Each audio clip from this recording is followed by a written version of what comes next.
Magandang araw mga ka-DIY. Meron po tayong bagong dumating na tool. Actually, last month pa ito, pero ngayon pa lang natin sa i-review. So, ito yung pinakamura natin nakita sa Shopee, Impact Screwdriver Wrench. Ang tatak niya ay OKS.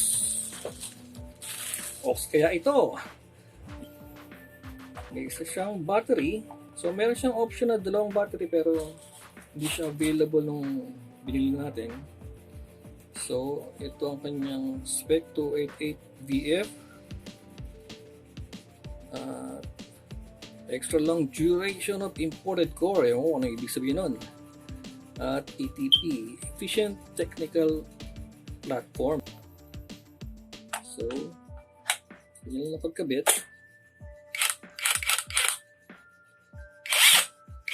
Mukhang malakas naman ang torque. So, may kasama siyang, ito kagandahan yan, may kasama na siyang charger syempre. At may kasama siyang libreng tawag dito, wrench. Ayan o. 5 size ng wrench.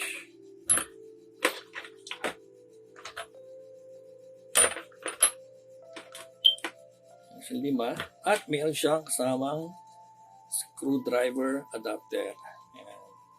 So, pwede rin siyang gamitin pang drive ng screw. Kaya ayos siya. Kompleto na. Meron siyang kasamang strap.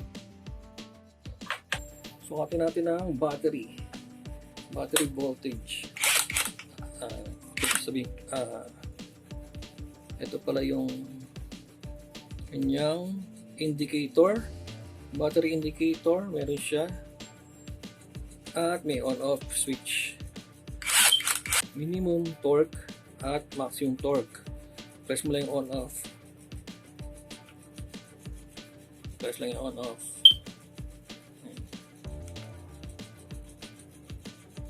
Yan, pangatlong off, pangatlong pindot, off na siya. Automatic siya.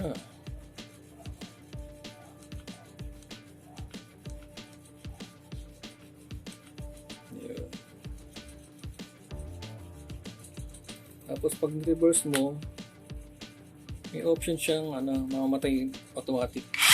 Yun. Tapos pinindot mo itong sa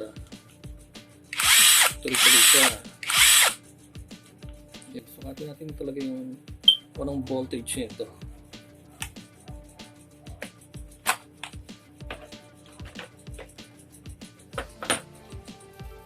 Gamit ang ating multi-tester Unity. Natin yung voltage ng talagang battery voltage.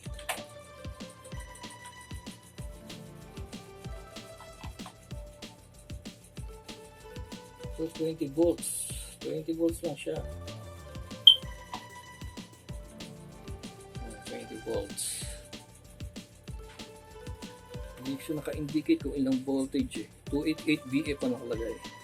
So, hindi ko alam kung ano ibig sabihin 288VF. Nakikita ko sa loob yung battery, parang mga 18650. Fully violet. So, pwede sigurong palitan to pag nasira yung battery. Hindi natin sukat ng battery.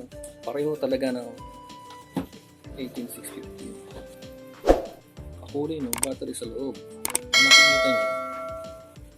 Kulay ube. So, kung pwede naman magkasya to, pero hindi ko alam kung sakto nga. Okay, try natin pag-drive ng screw at nuts para malaman natin kung malakas talaga siya. Okay. So, try natin sa screw driving. So, ito yung kasama siyang adapter para sa screwdriver. Ayan. Tapos meron siyang pang lock pin. At meron din siyang dito, rubber seal. So, try natin muna sa screw driving. Ayan.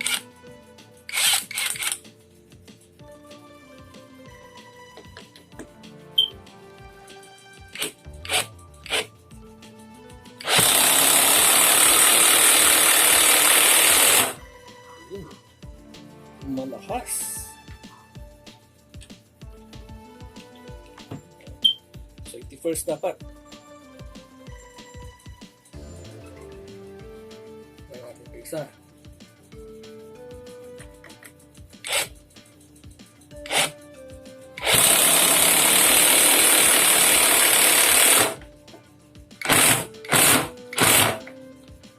Malakas siya.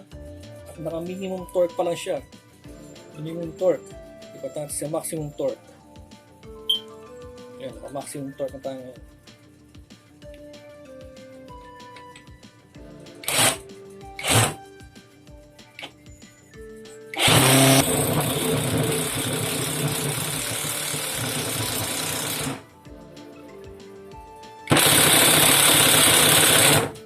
So, try natin itong malaki naman.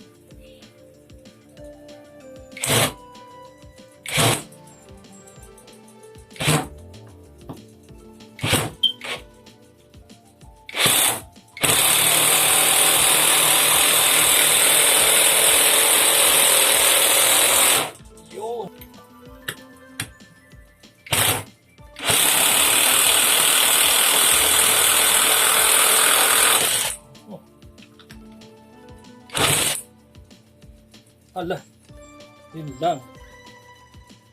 Naputol. Sira agad yung screw.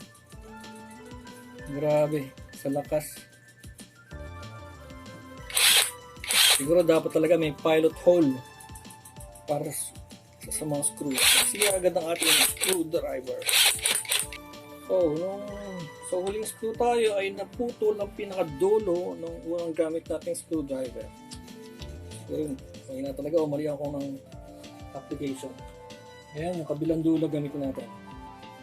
Para mabaw na ito. Gusto.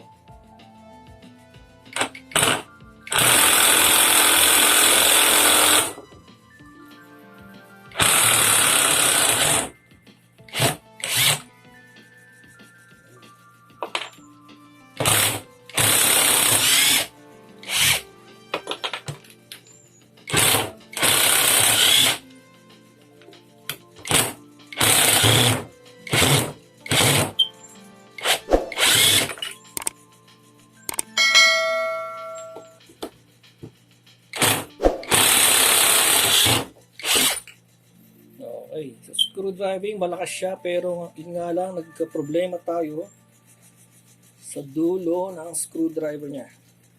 Naputol. Try naman natin ngayon sa mga lug nuts.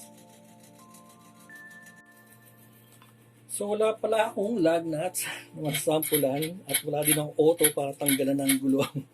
So try natin dito sa Dynabolt na 4 inches ang haba. Ano magiging itsura? So, pinalitan natin siya ng 18mm na socket wrench. Try natin.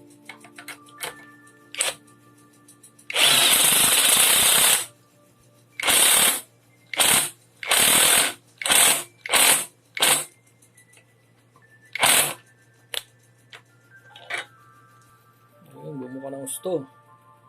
Dynabolt.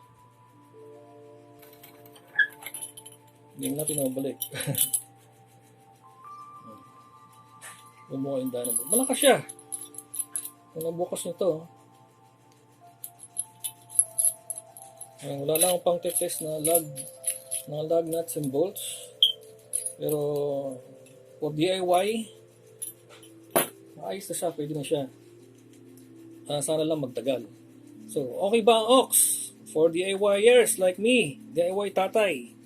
Okay po siya. So, 20 volt siya. So, sa Shopee ko siya nabili. So, ito yung pinakamura kong nakitang impact wrench driver. Nasa 1.5 yata dati. 1.5, 1.6. Ayan. So, sana gusto niyo ng video at sana mag-subscribe kayo sa aking channel para sa mga susunod pang video natin. Salamat at mag-ingat po tayo sa lahat.